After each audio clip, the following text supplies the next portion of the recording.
ഇനി കാണാം top headlines.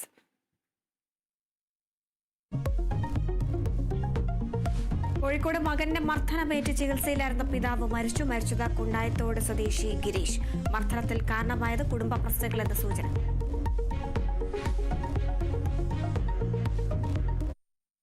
Wayanad Mananthavady പ്രതിയുമായി പോയ പോലീസ് ജീപ്പ് മറിഞ്ഞ് വഴിയോര കച്ചവടക്കാരൻ മരിച്ചു. പ്രതിക്കും 4 പോലീസുകാർക്കും പരിക്ക്.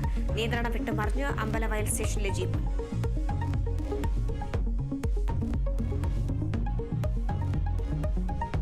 പാതിവില തട്ടിപ്പു കേസിൽ ആനന്ദകുമാർ റിമാൻഡ് ചെയ്ത് മൂവാറ്റുപുഴ സബ് ജയിലിലേക്ക്. ചികിത്സയിലുമായി ബന്ധപ്പെട്ട കാര്യങ്ങൾ ജയിൽ സൂപ്രണ്ടിന് തീരുമാനിക്കാമെന്ന് തിരുവനന്തപുരം ACJM കോടതി.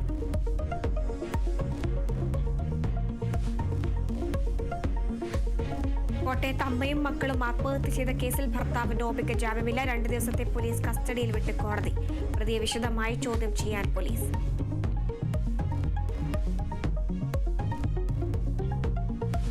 പാലക്കാട്ടെ മദ്യനിർമ്മാണശാല ഒയാസിസിനെതിരെ വീണ്ടും റവന്യൂ വകുപ്പിന്റെ വെട്ട്. ചട്ടവിരുദ്ധമായി ഭൂമി കൈവശം വെച്ചതിന് കേസെടുക്കും. അന്വേഷിക്കാൻ താലൂക്ക് ലാൻഡ് ബോർഡിന് നിർദ്ദേശം. ചട്ടപ്രകാരം കമ്പനിക്ക് കൈവശം വെക്കാവുന്നത് 15 ഏക്കർ. ഒയാസിസിന്റെ കൈവശമുള്ളത് 23.92 ഏക്കർ.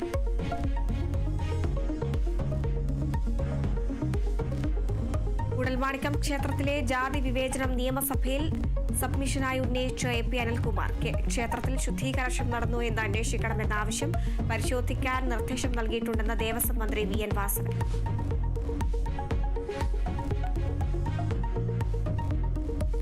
കോഴിക്കോട് മെഡിക്കൽ കോളേജിൽ ചികിത്സാ പിഴവ് മൂലം രോഗി മരിച്ചെന്ന ആരോപണം. മരിച്ചത് പേരാമ്പ്ര സ്വദേശി വിലാസിനി. ഗർഭപാത്രം നീക്കാനുള്ള ശസ്ത്രക്രിയയ്ക്കിടെ പിഴവ് പറ്റിയെന്ന കുടുംബം. ചികിത്സാ പിഴവ് സംഭവിച്ചിട്ടില്ലെന്ന് ആശുപത്രി അധികൃതർ.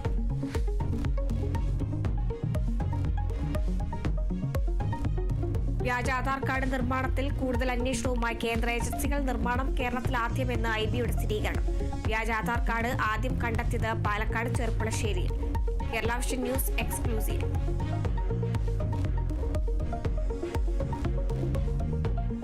വിവാദത്തിന് പിന്നാലെ പരസ്യം പിൻവലിച്ച MS സൊല്യൂഷൻ. പിൻവലിച്ചത് വാട്സ്ആപ്പ് വഴി നൽകിയ 199 രൂപയ്ക്ക് സയൻസ് വിഷയങ്ങളിൽ A+ എന്ന തലക്കെട്ടോടുകൂടിയുള്ള പരസ്യം. കേസിൽ 4ാം പ്രതി നാസറിനെതിരെ ജോലി ചെയ്തിരുന്ന സ്കൂളിലെത്തിച്ച് തെളിവെടുക്കും. പ്രതികളെ ഒന്നിച്ചിരുത്തി ചോദ്യം ചെയ്തേക്കും.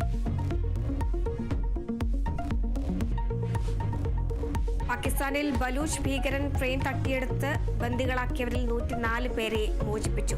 ട്രെയിൻ തട്ടിയെടുത്ത സംഘത്തിലെ 16 പേരെ വെടിവെച്ചു കൊന്നതായി സൈന്യം. ബന്ദികളാക്കിയത് 182 യാത്രക്കാരും.